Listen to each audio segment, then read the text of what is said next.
अस्सलाम वालेकुम, क्या हाल चाल है दोस्तों। मैं हूं आपका दोस्त हबीब आजाद। दोस्तों, ये बात तो अब कंफर्म हो गई है कि पाकिस्तान के अंदर गरीबों का कोई पुरसा निहाल नहीं है।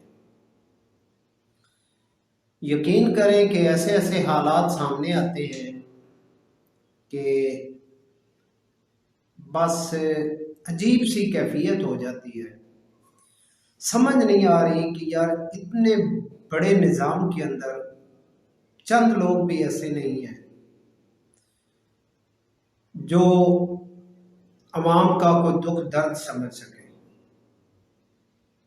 अवाम के लिए कुछ, गरीब अवाम के लिए कुछ सोच सके। अब सोशल मीडिया पे एक वीडियोस गर्दिश कर रही थी एक माई की कि उसने बिजली के बिल के पैसे जमा करवाने के लिए 35,000 रुपये उसका बिल आ गया, तो उसने सूद पे पैसे लिए। उसके पास कोई ऑप्शन नहीं था, तब जाके उसने ये बिल जमा करवाया। तो जिसका कमाने वाला कोई नहीं है तो उसके ऊपर भी आप general tax, sales tax, income tax, पता नहीं कौन कौन से टैक्स आप लगा रहे हैं। और खुदा के बंदो, इतना तो देखो कि ये बंदा जो है, ये एक बेवा औरत है, ये एक माजूर औरत है, इसके ऊपर ज़कात लगती है, आप उसके ऊपर भी वही बर्डन डाल रहे हैं। तो यकीन करें, एक दफ़ा मेरे साथ ये वाक़या हुआ था कि मैं शॉप पे बैठा हुआ था, तो एक औरत मेरे पास आई। उसके पास एक नया जूसर मशीन थी और एक पता नहीं और क्या चीज़ थी छोटी सी, वो पैकिंग के अंदर थी, बिल्कुल नहीं होती। तो उसने मेरे पास आके एक बात की, उसने कहा बेटा ये मैंने सेल करनी है। मुझे उसकी बातों और बेबसी से ये कुछ महसूस हुआ कि इसको कोई प्रॉब्लम है, कोई तकलीफ है। तो मैंने उससे पूछा, मैंने कहा अम्मा जी ये क्या मसला है, आप ये क्यों बेचना चाह रही है, क्या प्रॉब्लम है, क्या ये खराब है, क्या हुआ क्या है। तो वो बेचारी दिल उसका भर आया। वो मुझसे कहने लगी कि मैं एक बेवा औरत हूँ, मेरे पास दो तीन बेटियां हैं, मैं लोगों के घरों में काम करती हूँ। तो किसी के घर में बर्तन धो लिए, किसी का झाड़ू पोछा कर लिया, किसी के कपड़े धो दिए, तो इस तरह कहीं से 200, कहीं से 100, किसी से बस ऐसे करके मैं अपना गुजारा चला रही हूँ।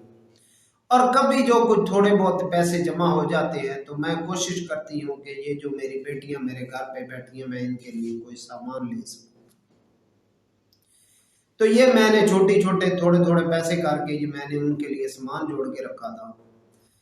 तो अब मेरा ये बिजली का बिल आ गया है, मेरे पास पैसे नहीं है, तो मैं इसलिए ये बेचने आई हूँ। तो आप यकीन करें कि मैं हैरान और परेशान हो गया, और यकीन करें कि मुझे ऐसे लगा कि जैसे कोई क़यामत के मनाज़िर है। ये पता नहीं दुनिया चल कैसे रही। तो मैंने उससे पूछा आपके कितने पैसे काम है, तो उसने मुझे बताया कि मेरे 3500 के 4000 रुपये काम है। तो मैंने उससे कहा, मैंने कहा ये पैसे आप मुझसे ले जाएं और ये चीज़ें भी ले जाएं, ये आप अपनी बेटी के लिए रखें और ये पैसे ले जाएं और आप अपना जाके मिल ला। अगर कभी कोई परेशानी हो तो आप फिर भी मुझे बता दीजिएगा। तो मेरी यहाँ पे ये बात करने का मकसद ये नहीं है कि मैंने उसकी मदद की, मेरी बात करने का मकसद ये है कि ये कितने दुख और दर्द वाली बात है कि जिन लोगों को देना चाहिए, हुकूमती इदारों को देना चाहिए, आप उन लोगों से भी छीन रहे हैं। कुछ खुदा का खौफ करें। और मुझे कभी कभी एक और बात याद आती है, ये हमारे पाकिस्तान के अंदर बदकिस्मती है कि सब ने जो निचोड़ना है वो गरीब का खून निचोड़ना है। तो काफी पहले की बात है, अक्सर मैं देखता था कि दो चार बुजुर्ग बूढ़े बैठे होते थे, वो बाहर किसी दरख्त की छांव में हुक्का लेके, तो उन्हें कोई बात बताता था कि यार ये आज असेंबली के अंदर मीटिंग हो रही है या फलां जगह पे कोई मीटिंग हो रही है, तो वो एक बात कहते थे कि बेटा ये बड़े लोगों की बातें हैं, हमारी समझ में नहीं आती, हमें इनसे क्या लेना देना। ये मैं आपको एक बड़ी पते की बात बताने लगा। तो वो एक बात कहते थे कि ये बेटा बड़े लोगों की बातें हैं, ये हमारी समझ से बाहर हैं, हमें इनसे क्या लेना देना। चाहे वो ताजरों की होती थी, चाहे वो हुकूमत की होती थी, चाहे वो असेंबली के अंदर कोई बिल की मंजूरी होती थी। तो ये बेचारे सोचते थे कि ये हमारी नहीं, हम गरीबों का इससे क्या लेना देना, ये बड़े लोगों की बातें हैं, ये उनके मामला हैं। उन्हें नहीं पता होता था, यकीन करें खुदा की कसम के वो जो असेंबली में बैठे लोग हैं वो भी ये सोच रहे हैं कि इन गरीबों को कैसे लूटना है, और ये ताजरों की जो मीटिंगें होती थी वो भी ये सोच रहे होते थे कि बिल आखिर एंड पे हमने इन गरीबों को कैसे लूटना। हुकूमती इदारे लूट रहे हैं तब भी अशराफिया लूट रही है, तब भी गरीब को, अगर कोई ताजर बरादरान लूट रहे हैं तब भी गरीब, टारगेट इनका सिर्फ गरीब अवाम है। ये सब ने, ये जो जितनी जितनी इन्वेस्ट की हुई है, कोई जिस कुर्सी पे भी बैठा है उसका टारगेट एक ही है कि बस गरीब से किसी तरह पैसा लो, कोई देने वाला नहीं है। कुछ खुदा का खौफ करो, ये जहान ऐसे नहीं चलते, ये निजाम ऐसे नहीं चलते। जिसमें गरीब इंसान सरवाइव ना कर सके वो निजाम बेकार है, खुदा की कसम बेकार है। वो जहां पे मर्जी चला जाए, तुम लोग चांद पे भी चले जाओ, अगर आपके शहर के लोग गरीब मर रहे हैं तो आपका ये सारा निजाम बेकार है।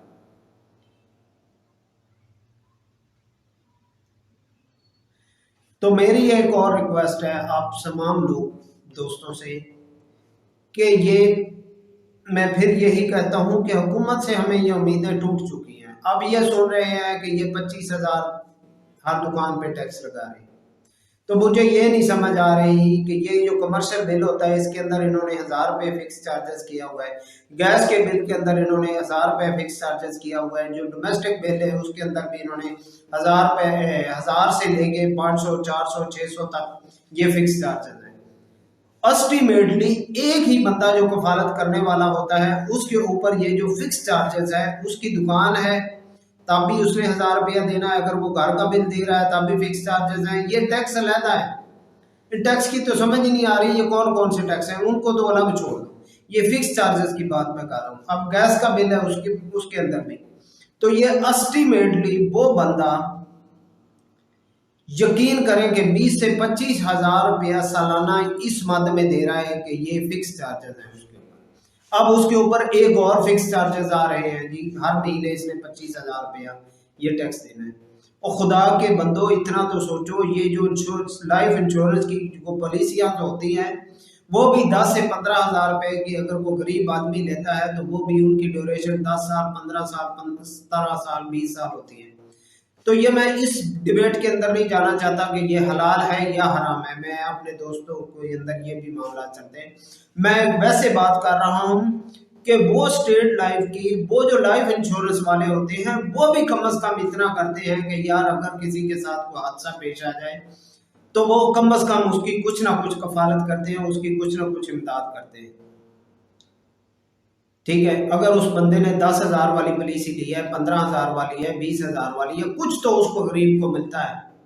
जब उसके बच्चे बड़े हो जाते हैं, किसी की नौकरी के लिए, किसी के कारोबार के लिए, किसी की शादी के लिए, कुछ ना कुछ तो उसको देते हैं। वो मर जाए उसके कफन दफन के लिए कुछ तो उसको आसरा होता है। और तुम लोग जो 20 से 25,000 ले रहे हो, तो तुम लोग दे क्या रहे हो? अगर कोई बंदा मेडिसिन पैनाडोल की एक टैबलेट भी लेने जाता है तो उसके ऊपर भी वो टैक्स अदा करके लेके आता है। खुदा के बंदो, तुम इस जहां पे दे क्या रहे हो उस गरीब को? कोई ये बताने वाला है? तालीम है तो वो उसके ऊपर उसके अखराज जाता है। बच्चों को स्कूल छोड़ने जाता है तो उसने अपनी, कभी कोई रक्षा लगा के बैठा है, कभी कोई मोटरसाइकिल पे डेली पेट्रोल डलवाता है।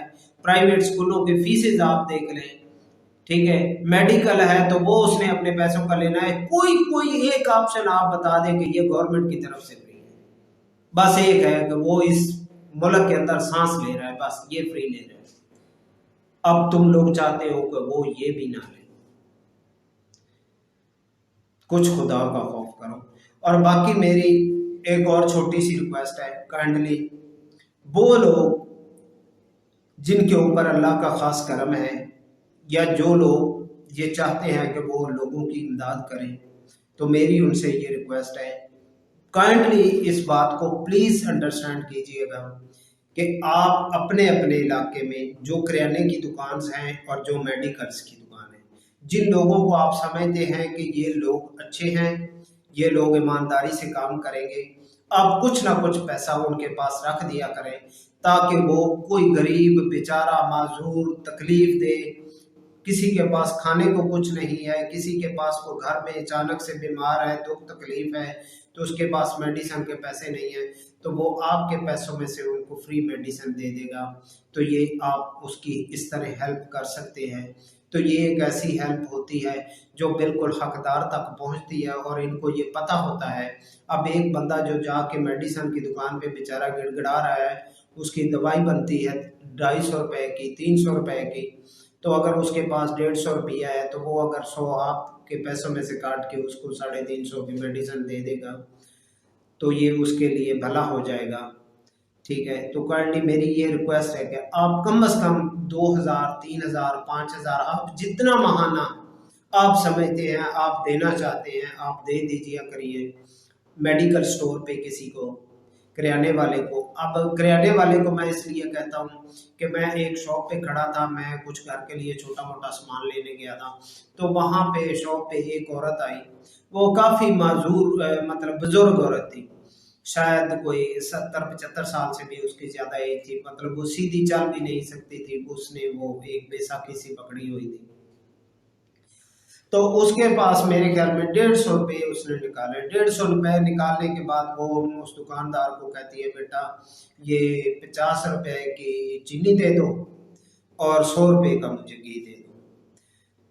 तो वो दुकान वाला कहने लगा, अम्मा जी अब हमारे पास पैकेट्स होते हैं आधा किलो वाले और किलो वाले, ये 100 का घी नहीं आएगा और ये 50 की चीनी नहीं आएगी, कम से कम आप किलो ले लें और आधा किलो वाला पैकेट आपको मिल जाएगा। तो वो बेचारी बड़ी मायूस होके, बहुत दिल बर्दाश्त होके वो कहने लगी, बेटा मुझे कुछ दे दो, हमारे घर में 3 दिन से हो गए हंडिया नहीं बनी, बच्चों ने खाना नहीं खाया, तो 3 दिन से हमने ना, हमारे पास घी है ना सब्जी है, कुछ भी नहीं है, तो ये आप हमें थोड़ा सा घी दे दें। तो मैं वहीं पे खड़ा हुआ था, तो मेरा बहुत दिल दुखा कि यार ये लोगों के हालात हैं और इस तरह लोग ज़िंदगी गुजार रहे हैं, ये लोगों की ज़िंदगी ऐसे गुजर रही है। तो ये बड़ी तकलीफ वाली बात थी। तो उस वक़्त भी मैंने उसको कहा, दुकानदार को मैंने कहा, यार अम्मा जी को जो चाहिए, जो किराने का सौदा चाहिए आप इनको दे दें, तो इसका जो बिल है बनता है वो अब मैं पे कर देता हूँ, कोई मसला नहीं, आप इनको सामान दे दें। तो यहाँ पे ये जो देना होता है, ये मेरा नहीं, मैंने कुछ नहीं किया, ये मेरे रब की अता होती है, जो जिसका हिस्सा था, जैसे पहुंचना था, अल्लाह ने मेरे तवज्जुह से उस तक पहुंचाना था, तो मेरे लिए खुशी की बात है। मैं आज भी अल्लाह का शुक्र अदा करता हूँ, या अल्लाह तेरा शुक्र कि अल्लाह पाक ने हमें देने वालों में रखा है, हमें लेने वालों में नहीं रखा। ये अल्लाह ताला का बहुत बड़ा हम पे करम है। तो अल्लाह का शुक्र है, हमें शुक्र अदा करना चाहिए। तो मुझे खुशी हुई कि मैं उसकी हेल्प की। तो अब मैं सोचता हूँ कि यार पता नहीं कितने लोग होंगे ऐसे बेअसरा, जो बेचारे कोई दवाई के लिए तरस रहा है, कोई।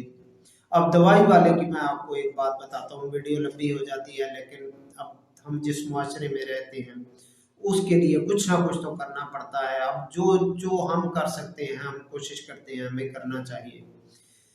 तो अब मैं आपको एक बात बताता हूँ कि मैं एक दफ़ा बाज़ार से गुज़र रहा था। अब आप सोचेंगे कि सारे वाक़यात आपके साथ ही हुए हैं, लेकिन काफ़ी अरसे में ये मैं अपनी लाइफ़ गुज़री हुई लाइफ़ के अंदर कभी-कभी इंसान के साथ ऐसे मामलात होते हैं, जो आज बस ऐसे ही मैं वीडियो में डिस्कस करने लगा हूँ कि यार हम के हमारे ऊपर भी कुछ ज़िम्मेदारियाँ हैं।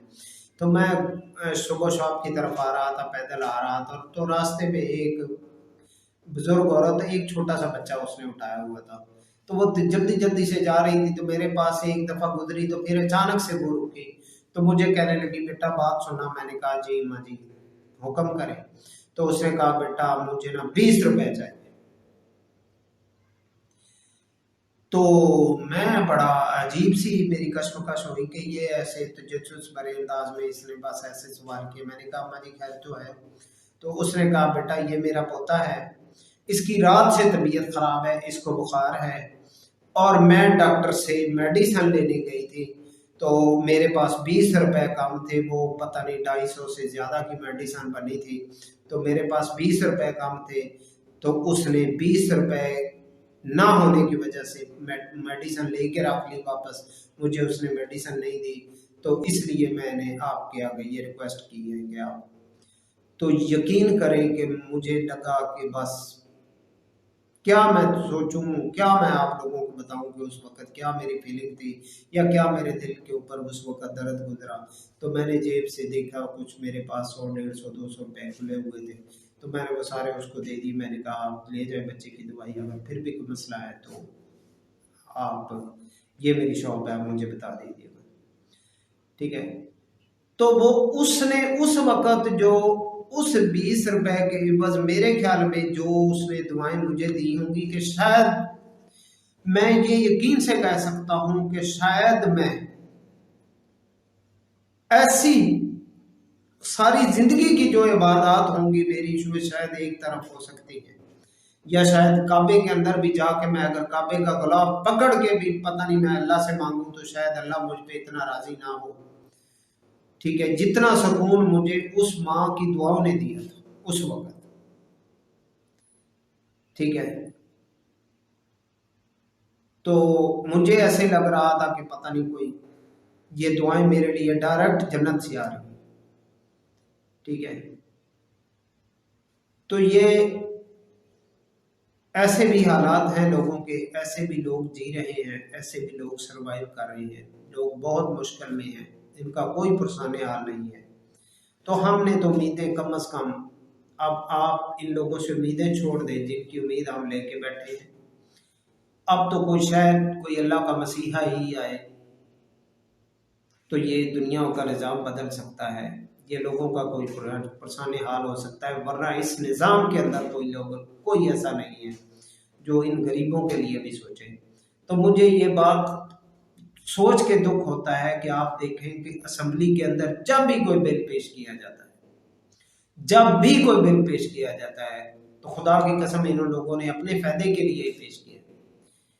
इस हुकूमत 4 सालों के अंदर मैंने एक भी बिल ऐसा नहीं देखा जो महज और महज सिर्फ और सिर्फ अवाम के फायदे के लिए पेश किया गया।